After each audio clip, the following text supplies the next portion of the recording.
Hi guys, welcome to the channel. In today's video, I'm going to show you how you can add 1 minute video to Instagram stories. So before getting into this video, must subscribe to our YouTube channel and click on the bell icon.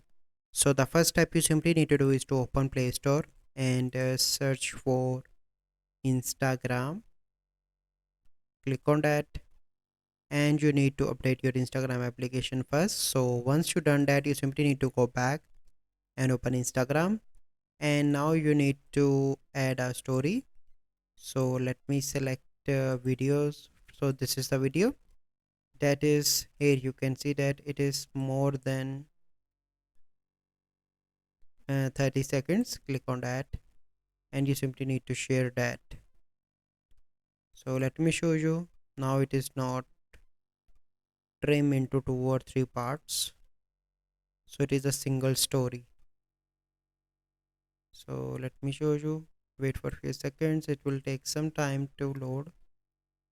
So now it is posting, but when it will be post, it is a single story. So this is the easy process that you can do.